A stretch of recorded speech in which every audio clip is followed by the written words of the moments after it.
സാറേ സാറേ ഒരു വലിയൊരു അപകടം പറ്റി. ഒന്നുമല്ല, നിങ്ങളെ അവിടുത്തെ പണി ഇടിക്ക്. മതി മതി, അതൊക്കെ മതി, അത് ധാരാളാ. ഞാൻ ചെല്ലും. ഓരോ ഇവിടെ തിരിഞ്ഞു കളിക്കും. സാറിന്റെ ഭാര്യ വരുന്നുണ്ട്. എന്റെ ഭാര്യ വരുന്നുണ്ടോ? ഇതാണ് ചെറിയ അപകടം. ഇത് വലിയ അപകടമാണ്, മുഖം പാടാ. എന്റെ ദൈവമേ, അതാ വരുന്നു. ഹലോ, ഇങ്ങനെ ഇവിടെ കുത്തിരുന്ന് ഇങ്ങനെ സുഖിച്ചിങ്ങനെ ഇരിക്കല്ലേ? തൊഴിലുറപ്പിന്റെ പദ്ധതി കഴിഞ്ഞോ? ഞാൻ അവിടെ ഇങ്ങനെ കൊത്താ, നിങ്ങൾ ഇവിടെ വന്ന് ഇങ്ങനെ ഇരിക്ക.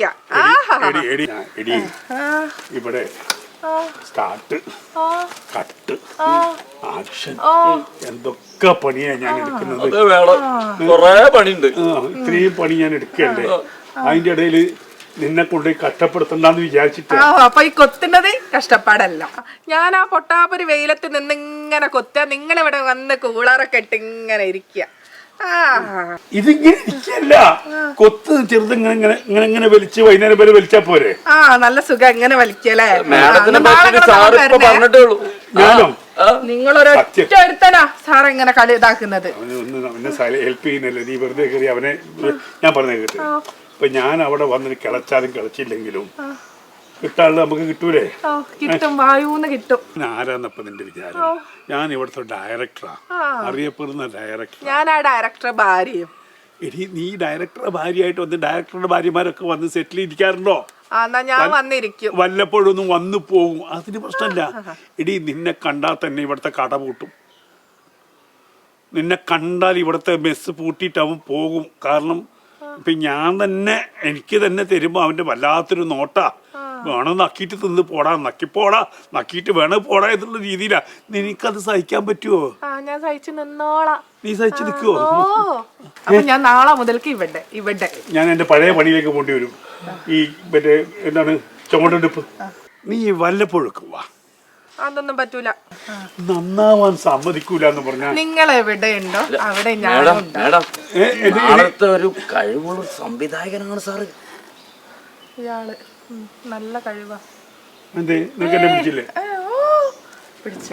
കഴിവുള്ള സാറെ കൂടെ ഞാനും. എന്തിന്? ഇനി ഞാൻ കൊത്താൻ പോവില്ല. ഞാൻ സാറെ കൂടെ, സാറ് എവിടെയാണോ ഉള്ളത് അവിടെ ഞാനും ഈ മാഡം ഉണ്ടാവും. അസിസ്റ്റന്റ് ആയിട്ടോ? എന്താ കുഴപ്പോ? താനെങ്ങട്ടും പോ, ഞാൻ എന്റെ ഭർത്താവിന്റെ കൂടെ. കൊടുക്കുമല്ലോടാ. എടി, ഇവിടെ ആകെ കൂടി ചെറിയ മെസ്സാണുള്ളത്. ആ മെസ്സ് നിനക്ക് ഒന്നും എവിടെ എത്തൂല. ഞാനും നീയും കൂടി കൂടിക്കഴിഞ്ഞാൽ ഈ മെസ്സ് തന്നെ പൂട്ടേണ്ടി വരും. ആ പാപം പ്രൊഡ്യൂസർ ഇപ്പൊ തന്നെ നിലവിളിച്ച് കരയാണ്, നിവൃത്തിയില്ലാത്തതുകൊണ്ട്. ഇനി നീയും കൂടി വന്നിട്ട് അത് നിവൃത്തികേടാക്കണോ? നിനക്ക് ഞാൻ മാസം വേണ്ട, ആഴ്ചയിൽ എത്തിച്ചു തന്നാൽ അതൊന്നും പോരാ. നിങ്ങൾ എവിടെ ഉണ്ടോ അവിടെ ഈ ഞാനും ഉണ്ടാവും.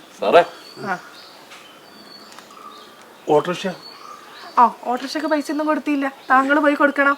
ഞാൻ കൊടുക്കണോ? എന്നാ ഞാൻ തിരിച്ചു പോകാനുള്ള പൈസ കൂടി ഞാൻ കൊടുക്കും. ഇല്ല, തിരിച്ചു പോകുന്നില്ല. ഞാൻ ഇവിടെ തന്നെ ഇരിക്കുകയാണ്. ഒരു കാര്യം ചെയ്യാലോ? മാഡത്തിന് ജ്യൂസ് പറഞ്ഞേ. എന്ത് ജ്യൂസാ മാഡം വേണ്ടത്? പൈനാപ്പിൾ ആയിക്കോട്ടെ. അതെ, ഒരു കാര്യം ചെയ്യാം. ഈ മാഡത്തിന് ഞാൻ ഐഡിയ പറഞ്ഞേ. നീ എന്റെ ഭാര്യയായിട്ട് ഇവിടെ വന്നാൽ 10ന്റെ പൈസന്റെ വില ഉണ്ടാവും. കിട്ടൂലേ? നീ നടിയായിട്ട് ഇവിടെ വന്നാലോ? സുന്ദരൻ ഞാനും സുന്ദരി നീയും ചേർന്നിരുന്നാൽ നീ ഒരു നടിയായിട്ട് ഇങ്ങോട്ട് വാ. എന്നിട്ട് ഞാൻ ഡെയിലി 5000 രൂപ എഴുതി കൊടുറാ. 5000 രൂപ വെച്ച് ഡെയിലി. എത്ര പൂജ്യം ഉണ്ട്. നിന്റെ തൊഴിലുറപ്പിന് പോയാൽ എത്ര കിട്ടും? ഇത് മതിയാ. അപ്പൊ ഇടയ്ക്കിടയ്ക്ക് വന്നാൽ മതി. ഇടയ്ക്കിടയ്ക്ക് വന്ന് 5000 രൂപ വാങ്ങിച്ചു പോവാ. ദിവസം പറ്റൂല. സാർ ഒരു 5 ദിവസം കൂടുമ്പോ പോരെ സാർ 5 ദിവസം കൂടുമ്പോ അത് എത്രയൊന്നും ഞാൻ തീരുമാനിച്ചോ. നീ ഇപ്പൊ ദിവസം ഒന്നും കണക്ക് പറയണ്ട. ഞാൻ എങ്ങനെയും ഇതിനൊന്ന് മാഡത്തിന് ഇവിടെ ഞായറാഴ്ച നല്ലത്. അപ്പൊ ഞായറാഴ്ച ബിരിയാണി ഉണ്ട്. ഞായറാഴ്ച ബിരിയാണി തിന്നിട്ട് അഭിനയിച്ചിട്ട് വൈകുന്നേരം പൈസ മേടിച്ചിട്ട് അങ്ങോട്ട് പോവാ. എന്തേ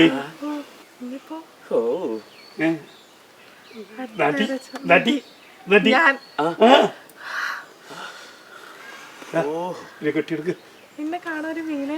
അതെ നല്ല മീനിന്റെ ലുക്ക് ഉണ്ട്. അപ്പൊ ഡബിൾ റോളിന് പൈസ വാങ്ങിക്കും. ഒരു വശത്ത് മീന കുഷ്ബുവിന് 2500, മീനക്ക് 2500, അങ്ങനെ 5000 മതി കേട്ടോ. രണ്ടാമത് ബ്യൂട്ടി പാർലർ പോവാൻ ക്യാഷ് വേണം. ബ്യൂട്ടി പാർലറിൽ പോകാൻ വേണ്ടിട്ട്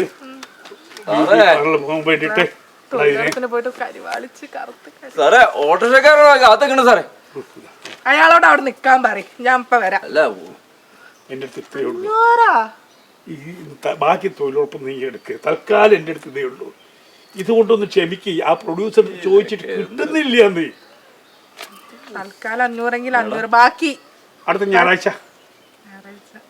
അപ്പൊ ഞാൻ സുന്ദരൻ ഞാനും ഒരു ബദാം മിൽക്ക് ഓർഡർ ചെയ്തോണ്ട് മീന ഖുശ്ബു നടി വയ്യ madam autorickshaw beauty parlour autorickshaw നടന്നോളൂ പോയിക്കോളൂ.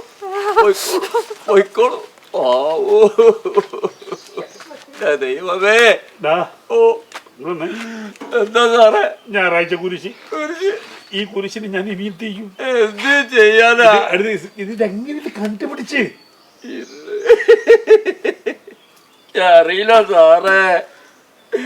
ഏത് ഗതികെട്ട സമയത്താണ് ഞാനിത്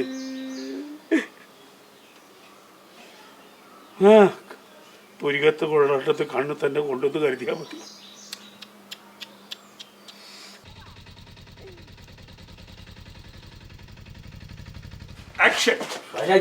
എന്നോട് കളിക്കാൻ സാറെന്ത് വൈരാഗ്യമൂത്ത് എന്നോട് കളിക്കാൻ വന്നാൽ നീ ഏത് പാർട്ടിക്കാരനാ? ഞാൻ ഏത് പാർട്ടിക്കാരനാ? നിങ്ങൾക്ക് എന്തിനാ എന്റെ കാര്യം?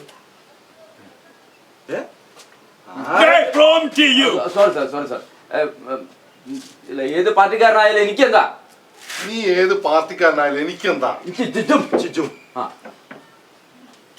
ചിജും എന്തേ അങ്ങനെയുണ്ടല്ലോ? എനിക്ക് ഒന്നല്ലാന്ന്. അപ്പൊ ക്യാമറമാൻ ആ ഷോട്ട് അവിടെ നിന്ന് ഇങ്ങനെ അങ്ങോട്ട് ക്ലോസപ്പ്, ഇവിടെ നിന്ന് ഇങ്ങനെ ഇങ്ങോട്ട് ക്ലോസപ്പ്. എന്താ ശരിയാവത്ത്? ലുക്കോ? എന്ത് ലുക്ക്? 180 തുടങ്ങിയ സാധനം എന്താ? 150. അത് മനസ്സിലായി. ഡിഗ്രിയോ? ഡിഗ്രി നമ്മളെ പനീന്റെ 100 ഡിഗ്രി ഞാൻ കേട്ടിട്ടുണ്ട്. ഞാൻ പ്രീ ഡിഗ്രി, അതുകൊണ്ട് എനിക്ക് ഡിഗ്രി അറിയില്ല. എന്താണ് ഇപ്പൊ ഇത് പറയാ?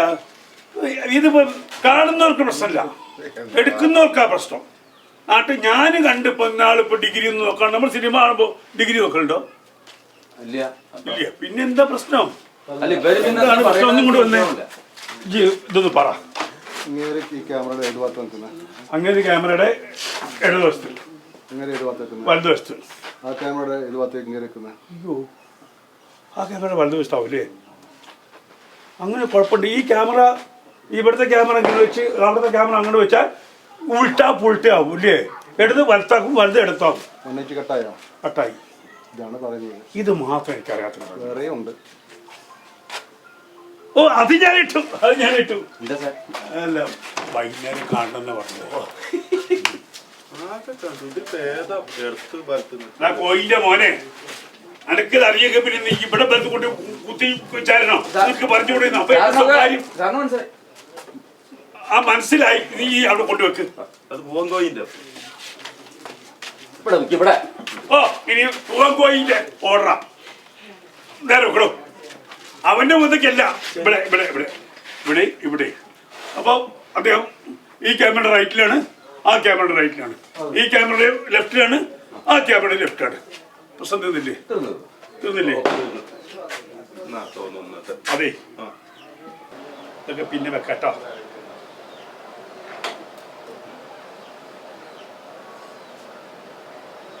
Start camera. സിനിമയുടെ വളരെ ഗൗരവമുള്ള ഒരു കാര്യത്തിലേക്കാണ് പോകുന്നത്. എല്ലാ സെറ്റുകളിലും കേൾക്കാം 180 ഡിഗ്രി പ്രിൻസിപ്പിൾ, 180 ഡിഗ്രി പ്രിൻസിപ്പിൾ. എന്താണ് ഈ 180 ഡിഗ്രി? സിനിമയിൽ ഏറ്റവും കുഴയ്ക്കുന്ന ഒരു സാങ്കേതിക പദമാണ് 180 ഡിഗ്രി. പഠിച്ചാലും കൺഫ്യൂഷൻ ഉണ്ടാകുന്ന ഒരു കാര്യമാണ് 180 ഡിഗ്രി. എന്താണ് 180 ഡിഗ്രി? അതായത് ഇപ്പം 2 കഥാപാത്രങ്ങളുണ്ടെന്ന് വിചാരിക്കുക, ഞാനും മറ്റൊരാളും, അല്ലെങ്കിൽ ഇപ്പോൾ ഞാൻ കാണിച്ചു തരാം 2 പേര്. ആ 2 പേരെ നമ്മൾ ആദ്യം കാണിക്കുമ്പോൾ അതിൽ എ എന്ന കഥാപാത്രം, അതല്ലെങ്കിൽ സ്ത്രീ എന്ന കഥാപാത്രം ഏത് വശത്തിരിക്കുന്നു, പുരുഷൻ എന്ന കഥാപാത്രം ഏത് വശത്തിരിക്കുന്നു. നമുക്ക് പറ്റുമ്പോൾ പുരുഷൻ ഇന്ന സ്ഥലത്ത് വലതുവശത്താണ് വലതുവശത്ത്, ഇടതുവശത്താണ് ഇടതുവശത്ത്, പ്രേക്ഷകനത് മനസ്സിലായി കഴിഞ്ഞു. പിന്നീട് നമുക്കറിയാം വലതുവശത്തിരിക്കുന്ന ആൾ ഇന്നതാണ്, ഇടതുവശത്തിരിക്കുന്ന ആൾ ഇന്നതാണ്. എന്നാൽ നമ്മുടെ ക്യാമറ, ഇപ്പം ഞങ്ങൾ 2 പേരും ഇങ്ങനെ പരസ്പരം നോക്കിയിരിക്കുകയാണ് എന്ന് വിചാരിക്കുക. ഇപ്പം ഞാൻ കാണിക്കുന്ന വിഷയം ഞാൻ നേരെ ക്യാമറ പുറകിൽ കൊണ്ടുവയ്ക്കുകയാണ്. ഈ 2 പേര് ഇരിക്കുന്നതിൻ്റെ പുറകിൽ അവരെ ഞാൻ മാറ്റുന്നില്ല, പക്ഷെ എൻ്റെ ക്യാമറ മാത്രം പുറകിൽ കൊണ്ടുവച്ചാൽ സംഭവിക്കുന്നത് എന്തായിരിക്കും? ടപ്പേന്നടിക്കും. അതായത് ഇടത്തിരുന്ന ആൾ വലത്തോട്ട് പോകും, വലത്തിരുന്ന ആൾ ഇടത്തോട്ട് പോകും, വലത്തിരുന്ന ആൾ ഇടത്തോട്ട് പോകും, ഇടത്തിരുന്ന ആൾ വലത്തോട്ട് പോകും. കണ്ടോ? മാറി. ഞാൻ സത്യത്തിൽ അവർ മാറുന്നില്ല, ക്യാമറയാണ് മാറുന്നത്. പക്ഷെ അവിടെ ഒരു കൺഫ്യൂഷൻ ഉണ്ടാകുന്നു പ്രേക്ഷകന്. ഇയാളെ വലതുവശത്തായിരുന്നില്ലേ, ഇങ്ങനെ ഇടതുവശത്തൊന്നും. ഇതാണ് ഏറ്റവും വലിയ സിനിമയിൽ സൂക്ഷിക്കേണ്ട 2 കഥാപാത്രങ്ങളും. അപ്പം നമുക്ക് ക്യാമറ എത്ര ചലിക്കാം? ശാസ്ത്രം പറയുന്നത് 180 ഡിഗ്രിയെ ചലിക്കാൻ പറ്റുള്ളൂ. അതായത് ഇവിടം മുതൽ ഇവിടം വരെ ഒരു റാ പോലെ നമുക്ക് സഞ്ചരിക്കാം. അത് കഴിഞ്ഞാൽ എന്തായി? ഇടത്ത് നിൽക്കുന്ന ആൾ വലതായി, വലത്ത്. ഇനി അതല്ല, സഞ്ചരിക്കാം നമുക്ക്. ഞങ്ങൾ പുറകോട്ട് പോവുകയാണ് എന്ന് പറഞ്ഞ് ക്യാമറയുടെ മൂവ്മെൻ്റ് അങ്ങനെ പുറകോട്ട് പോകുന്നത് പ്രേക്ഷകനെ ബോധ്യപ്പെടുത്തി കഴിഞ്ഞാൽ ഒരു കുഴപ്പമില്ല. പ്രേക്ഷകന് മനസ്സിലായി ക്യാമറ പതിയെ കറങ്ങി പുറകോട്ട് പോയി. അപ്പോൾ ലെഫ്റ്റിലൊരാൾ റൈറ്റിലേക്കും റൈറ്റിലൊരാൾ ലെഫ്റ്റിലേക്കും വന്നാൽ ഒരു പ്രശ്നവുമില്ല. പക്ഷെ ആ മൂവ്മെൻ്റ് അറിയിക്കാതെ 2 പേരിയ്ക്കുമ്പോൾ ക്യാമറ നേരെ, അതായത് ഇവിടെ വെച്ച് ക്യാമറ എടുത്തു, എന്നെ വലതുവശത്ത് മറ്റൊരാളെ ഇടതുവശത്ത് എന്ന് വിചാരിക്കുക. അപ്പം ഇവിടെ വന്നു കഴിഞ്ഞാൽ എൻ്റെ ഇവിടം വരെയുള്ളൂ ഞാൻ ക്യാമറയുടെ വലതുവശത്ത്, ഇവിടെ നിന്ന് ഇങ്ങോട്ട് മാറിക്കഴിഞ്ഞാൽ ഞാൻ ക്യാമറ ഇടതുവശത്തായി. വളരെ ബുദ്ധിമുട്ടുള്ള ഒരു വിഷയമാണത്. 2 കഥാപാത്രങ്ങളിരിക്കുമ്പോൾ ഒരു രീതിയിൽ, 3 കഥാപാത്രങ്ങളിരിക്കുമ്പോൾ 180 വീണ്ടും മാറും, 4 കഥാപാത്രങ്ങൾ വന്നാൽ 180 മാറും. ഇങ്ങനെ 10ഉം 12ഉം പേരിരിക്കുന്ന ഒരു മീറ്റിംഗ് ഒക്കെ എടുക്കുമ്പോൾ ഈ പറയുന്ന ലുക്ക്, കുറച്ച് നേരത്തെ ഞാൻ പറഞ്ഞു ലുക്ക് എന്ന് പറഞ്ഞു. അതായത് വലതുവശത്തിരിക്കുന്ന ആളെ ഇടതുവശത്തിരിക്കുന്ന ആളെ എങ്ങോട്ടോ നോക്കുകയായിരിക്കും. ഇവിടെ നിൽക്കുന്ന ആളെ ഇവിടെ നിന്നുള്ള ഒരാൾ നോക്കുക. അയാൾ എങ്ങനെ നോക്കുക? ഇങ്ങനെയല്ല നോക്കുകയല്ലേ? ഇങ്ങനെ നോക്കിക്കഴിഞ്ഞാൽ ഇയാൾ എങ്ങോട്ട് നോക്കണം? നിങ്ങളുടെ ക്യാമറയുടെ വലതുവശത്താണ് ഇയാൾ ഇരിക്കുന്നത് അല്ലേ? അപ്പോൾ ഇയാൾ വലത്തോട്ട് നോക്കണ്ടേ? ഇയാൾ ഇടത്തോട്ട് നോക്കണം. അപ്പോൾ ക്യാമറ ഇവിടെ വെച്ച് ക്ലോസപ്പ് എടുക്കുമ്പോൾ ഇയാൾ വലത്തോട്ട് നോക്കണം, ഇവിടെ വെച്ച് ക്ലോസപ്പ് എടുക്കുമ്പോൾ ഇയാൾ ഇടത്തോട്ട് നോക്കണം. ഇത് മാറിക്കഴിഞ്ഞാൽ ഞങ്ങൾ എങ്ങോട്ടോ നോക്കി സംസാരിക്കുന്നു എന്ന് പറയും. പരസ്പരം നോക്കുന്നതായിട്ട് നമുക്ക് ഷൂട്ട് ചെയ്യണമെങ്കിൽ ഈ 180 ഡിഗ്രി പ്രിൻസിപ്പിൾ അനുസരിച്ച് ഷൂട്ട് ചെയ്യണം.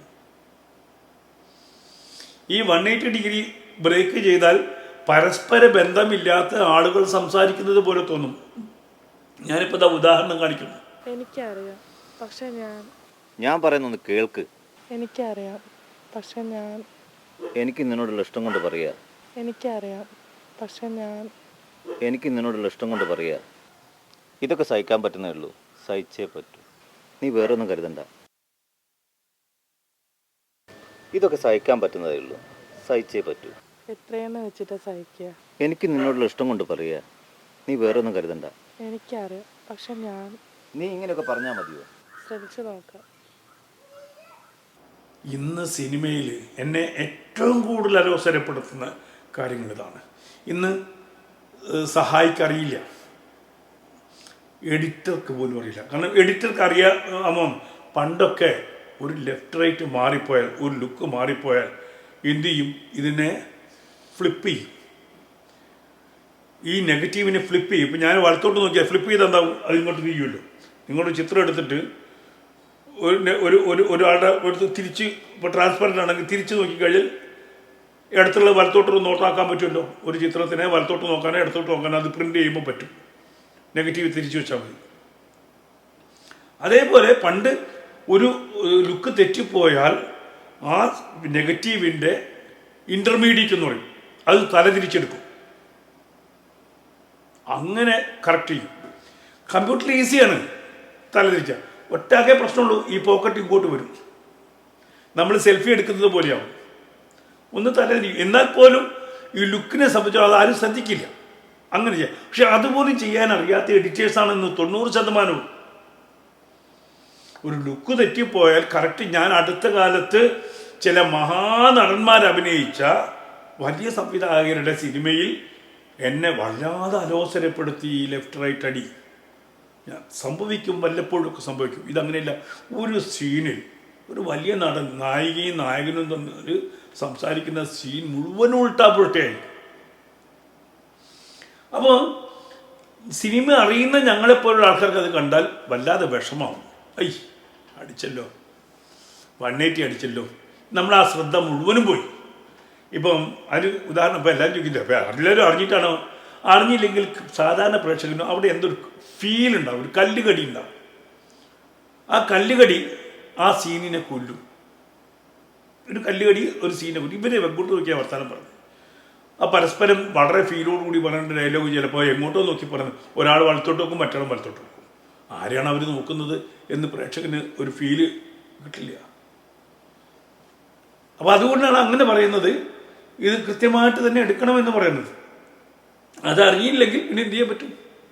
അപ്പോൾ അതായത് ഒരു കവിത എഴുതുമ്പോൾ വൃത്തത്തിനനുസരിച്ച് എഴുതണം എന്ന് പറയും. ഇപ്പോൾ നമുക്കൊന്നും വൃത്തം അറിയില്ലെങ്കിൽ പോലും ഒരു താളക്രമത്തിലാണ്. ആ താളക്രമത്തിൽ വൃത്തമുണ്ട് എന്നുള്ളത് അറിയില്ല.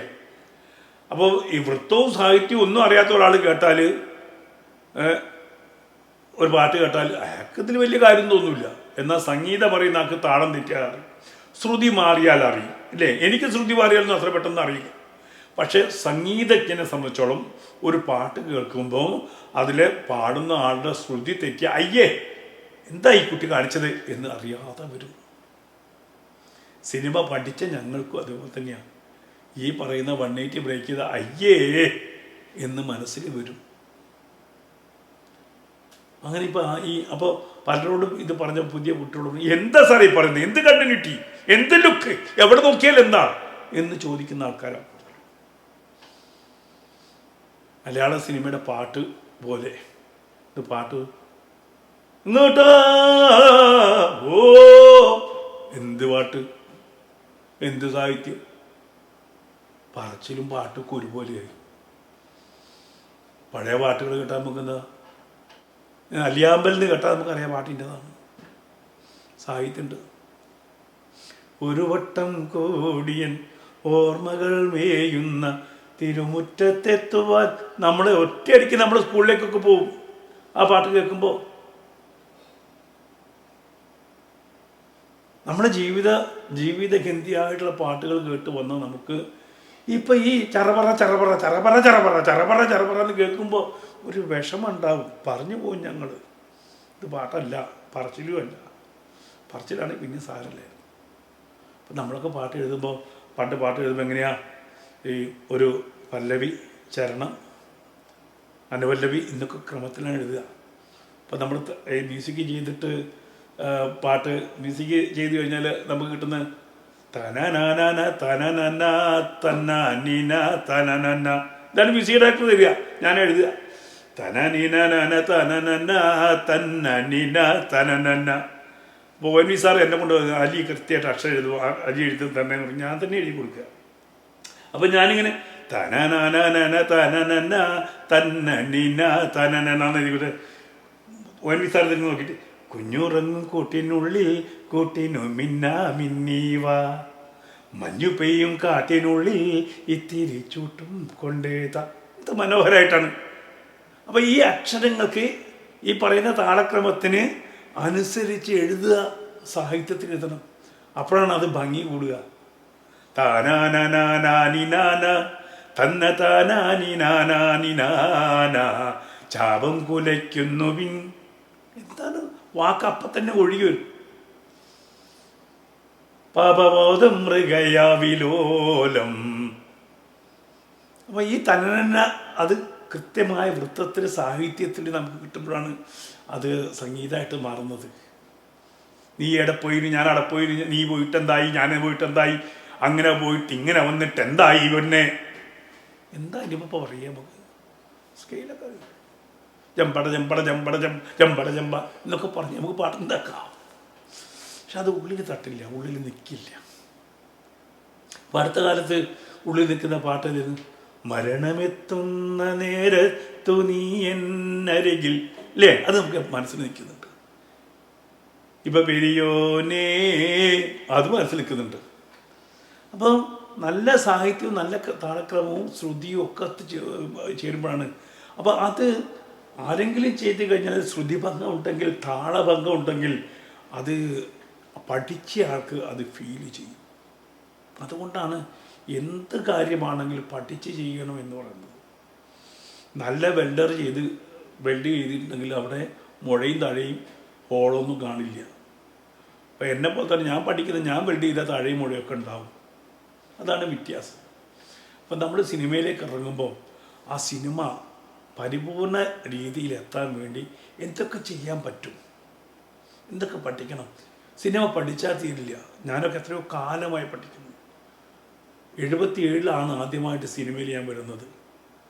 ഞാൻ അഭിനേതാവായിട്ടാണ് സിനിമയിൽ വരുന്നത്. നിങ്ങൾക്കൊക്കെ അറിയാവുന്നൊരു പാട്ടുണ്ട്. ഓത്തുപള്ളിയിലന്ന് നമ്മൾ പോയിരുന്ന കാലം ഓർത്തു കണ്ണീർ വാർത്ത് നിൽക്കയാണ് നീലമേഘം. ആ പാട്ടിൽ അഭിനയിച്ചുകൊണ്ടാണ് ഞാൻ വരുന്നത് 77. തേൻതുള്ളി എന്ന് പറഞ്ഞതിൽ വി.ടി. മുരളി പാടിയ ആ പാട്ടിൽ ബാലനടനായിട്ടാണ് ഞാൻ വരുന്നത്. അന്ന് ബ്ലാക്ക് ആൻഡ് വൈറ്റ് ആണ്. അവിടെ മുതൽ തുടങ്ങിയതാണ് പഠിത്തം. അന്ന് ഈ ബ്ലാക്ക് ആൻഡ് വൈറ്റ് സിനിമയിൽ വെള്ള ഷർട്ടില്ല, ഒക്കെ മഞ്ഞ ഷർട്ടാണ്. മഞ്ഞി കാവിയും ഒക്കെ ഉള്ള ഷർട്ടുകളാണ് ഉപയോഗിക്കുന്നത്. ആ ബ്ലാക്ക് ആൻഡ് വൈറ്റിൽ കറക്റ്റായിട്ട് എക്സ്പോഷർ കിട്ടാൻ വേണ്ടിയിട്ട് അവിടെ തുടങ്ങിയ പഠിത്തമാണ്. ഇപ്പം അത് 8K വരെ എത്തി നിൽക്കുന്നു, 6K 8K വരെ എത്തിയിരിക്കുന്നു. കമ്പ്യൂട്ടറിൽ ഞാൻ എഡിറ്റ് ചെയ്യുന്നു. 77 മുതൽ ഇത്രയും വർഷത്തെ എന്നിട്ട് തീരുമോ? ഇല്ല. നാളെ വേറെയാണ്. ഇപ്പം AI വന്നിരിക്കുന്നു. AI പഠിക്കണ്ടേ? AI എഡിറ്റിങ്ങിലേക്ക് വന്നിരിക്കുന്നു, AI മ്യൂസിക്കിലേക്ക് വന്നിരിക്കുന്നു, AI എല്ലായിടത്തും എത്തിയിരിക്കുന്നു. അപ്പോൾ ഇനി അവിടേക്ക് പോകണം നമ്മൾ. തീരുമോ പഠിച്ചാൽ? അങ്ങനെ പഠിച്ചാൽ തീരാത്ത ഒരു പ്രസ്ഥാനമാണ് ഓഡിയോ വിഷ്വൽ മേഖല. അതുകൊണ്ട് തന്നെ ഇപ്പം നിങ്ങളിപ്പോൾ ഞാൻ പറഞ്ഞു തരുന്നത്, ഇപ്പോൾ ഇതിന് വ്യൂവർഷിപ്പ് കുറവാണ്. എൻ്റെ ഇത്രയും പണം മുടക്കി ഞാൻ ഉണ്ടാക്കുന്ന ഈ സീരീസിന് വ്യൂവർഷിപ്പ് കുറവാണ്. എന്തുകൊണ്ടാണ്? നിങ്ങളിതിൻ്റെ ഗൗരവം മനസ്സിലാക്കുന്നില്ല. നിങ്ങളുടെ കുട്ടിയുടെ നാളെ അവർ നിലനിൽക്കാൻ പോകുന്നത് ഓഡിയോ വിഷ്വൽ മേഖലയിലാണ്. നാളെ നിങ്ങൾ എല്ലായിടത്തും, നാളെ എന്ത് പരസ്യം വരികയാണെങ്കിൽ നിങ്ങളുടെ മുമ്പിൽ സ്ക്രീനില്ലാതെ വായുവിൽ പരസ്യം വരുന്നൊരു കാലഘട്ടം വരും. അപ്പോഴൊക്കെ ഇതുണ്ടാവും. ഈ ബേസ് ഉണ്ടല്ലോ, ഇപ്പം ഞാൻ പറയുന്ന camera lens, camera angles, 180 degree principle, ഇതൊക്കെ എക്കാലത്തും ഉണ്ടാകും, സാങ്കേതികത മാറിയാലും. അപ്പോൾ ഇനി വരുന്ന തലമുറയ്ക്ക്, കുട്ടികൾക്ക് ഏറ്റവും വലിയ പാഠമാണ് ഞാൻ കൊടുക്കുന്നത്. അവരിത് മനസ്സിലാക്കട്ടെ. അതുകൊണ്ട് നിങ്ങളിത് കാണുക മാത്രമല്ല, നിങ്ങളുടെ കുട്ടികളെ കാണാനും പ്രേരിപ്പിക്കുക. ഇതിൽ ജാതിയും മതമൊന്നുമില്ലല്ലോ. രാമസിംഹനെ ശത്രുക്കളായിട്ട് കാണുന്നവർ ഒരുപാട് പേരുണ്ടാവാം. അതെൻ്റെ നിലപാടുകൾക്കുള്ള ശത്രുതയാണ് എന്ന് കരുതി ഞാൻ പറയുന്ന സത്യങ്ങളും ഞാൻ പറയുന്ന പാഠങ്ങളും അത് ഉൾക്കൊള്ളാൻ ആർക്കും ബുദ്ധിമുട്ട് വേണ്ട. ശത്രു നല്ലത് പറഞ്ഞാലും ആ നല്ലതിനെ സ്വീകരിക്കാൻ ആർക്കും മടി വേണ്ട. അപ്പോൾ ആ രീതിയിൽ ഈ ചാനൽ നിങ്ങളുടെ കുട്ടികളോട് കാണാനും, ഈ സീരീസ് മാത്രം, മറ്റൊന്നും കാണണമെന്ന് ഞാൻ നിർബന്ധം പറയുന്നില്ല. ഈ പറയുന്ന സ്റ്റാർട്ട് ആക്ഷൻ കട്ട് എന്ന് പറയുന്ന സീരീസ് കുട്ടികൾ കണ്ടാൽ അവർക്ക് നാളെ അത് പല മേഖലയിലും ഉപകാരപ്പെടും. പലപ്പോഴും ഇപ്പോൾ കുട്ടികളൊക്കെ പോകുന്നത് ഈ പത്രപ്രവർത്തനം പഠിക്കാനൊക്കെ പോകുന്ന ആൾക്കാരുണ്ട്. അവിടെ വീഡിയോഗ്രാഫി ഉണ്ട്, ഫോട്ടോഗ്രാഫി ഉണ്ട്, എല്ലാ മേഖലയിലും പരസ്യ രംഗത്താണെങ്കിലുണ്ട്. എൻ്റെ മക്കൾ പഠിച്ച NIDയിലുണ്ട്, ഈ പറയുന്ന നിഫ്റ്റിലുണ്ട്. പല സ്ഥലത്തും നമുക്ക് ലോകത്തിൻ്റെ എല്ലാ ഭാഗത്തും ഓഡിയോ വിഷ്വൽ മേഖല വളർന്നുകൊണ്ടിരിക്കുകയാണ്. അവിടെ നിങ്ങൾക്ക് ഗുണം ചെയ്യുന്ന കാര്യമാണ് ഞാൻ ഈ പഠിപ്പിക്കുന്നത്. ഇതൊരു തമാശയാക്കി എടുത്ത് കളയരുത്. സബ്സ്ക്രൈബ് ചെയ്യുക, ഇതിനെ പ്രചരിപ്പിക്കുക. നന്ദി, നമസ്കാരം. അടുത്ത ആഴ്ച വീണ്ടും പുതിയ ഒരു ഭാഗവുമായിട്ട് വരുന്നതാണ്. മറന്നു പോകാതിരിക്കുക, ബെല്ലൈക്കൺ അമർത്തുക, സബ്സ്ക്രൈബ് ചെയ്യുക, ഷെയർ ചെയ്യുക. നന്ദി, നമസ്കാരം.